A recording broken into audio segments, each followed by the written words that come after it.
Hey guys, and welcome to the Expansive Journey.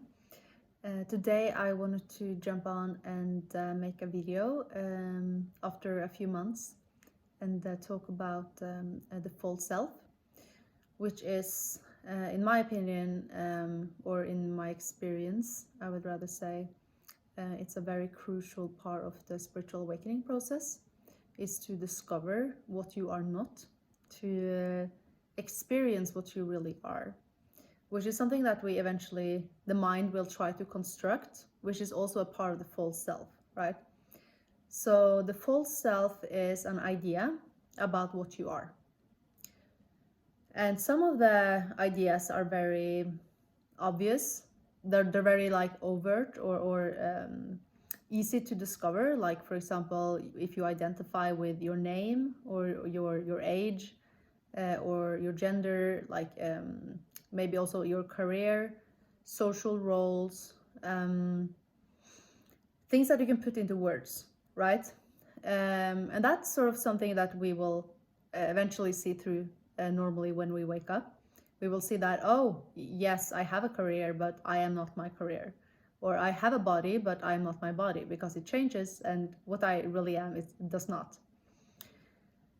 The more subtle sense of self, it's much more hidden, and it's layers of identity that has been, first of all, it's very conditioned. It's how we were told to be, and it's how everyone else seemed to navigate and experience this reality as well. So it doesn't really it's kind of almost counterintuitive to actually investigate this, right? Because society is constantly affirming that we are a self, which is has its function in the matrix, but in an absolute reality, we are the being. we are, and it's a very different experience, or a different way of experiencing yourself. And the subtle sense of identity usually appears in certain situations, and usually also with other people. And suddenly you step into a role you didn't know you were playing with someone. For example, you become insecure or doubtful or angry.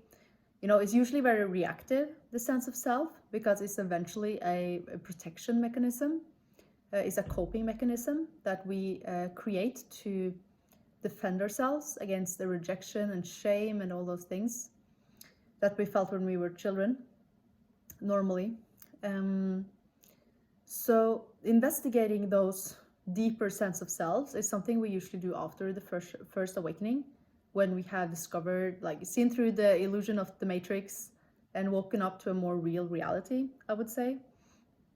Then we start to investigate the sense of self, this subtle sense of self.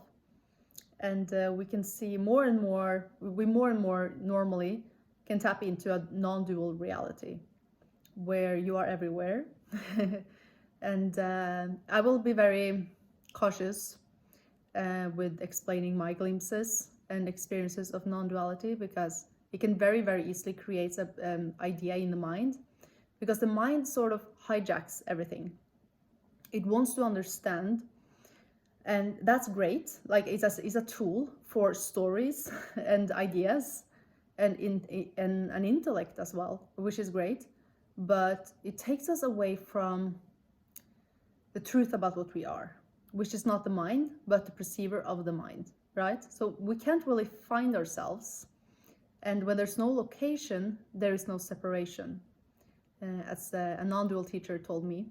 And I love that. So the subtle sense of self are the false self that feels very real because it's been with us for so long time. And it's, as Adyashanti calls it, like it's the sense of us that is like, at its core, it's just saying no. Like, it's saying no to life. It's just like it's resistance itself almost.